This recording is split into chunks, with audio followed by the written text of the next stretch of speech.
After the Vietnam War, elites were concerned about what they called a crisis of democracy. In fact, one of the most interesting books on this topic, or one of the most interesting books on, most of the insightful books, I think, on the modern democratic system, is called The Crisis of Democracy. It's a study, the only book-length study published by the Trilateral Commission. It's an important group put together by David Rockefeller in 1973.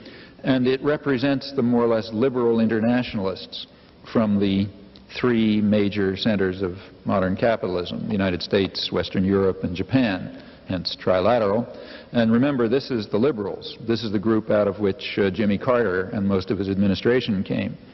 What's the crisis of democracy that they're concerned with in all of the democratic societies? Well, the crisis is that during the 1960s, large groups of people who are normally passive and apathetic began to try to enter the political arena to press their demands. And that's a crisis which has to be overcome. The naive might call that democracy, but that's because they don't understand. The sophisticated understand that that's a crisis of democracy. The American spokesman, again Samuel Huntington, wrote in his report that Harry Truman had been able to govern the country with the cooperation of a relatively small number of Wall Street lawyers and bankers. In those days, there was no crisis of democracy. Things were working just right.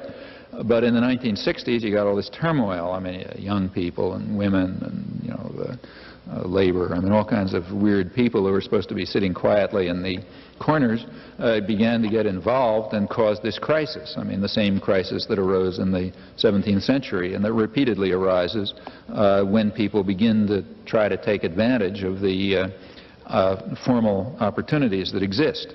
Among the terrible things that were happening during the 60s causing this crisis, they said, was that you had this group of people who they called value-oriented intellectuals.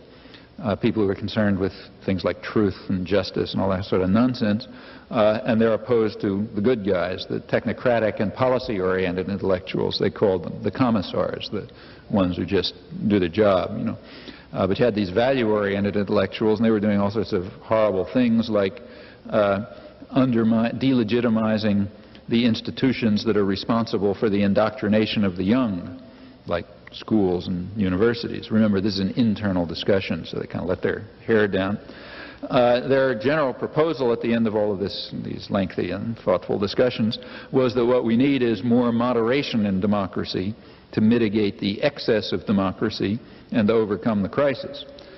In plain terms, what that means is that the public has to be reduced to their proper state of apathy and obedience and driven from the public arena if democracy is to survive in the appropriate sense, with the specialized class, the cool observers, smart guys, the technocratic and policy-oriented intellectuals, doing our job in the interests of the people who have real power.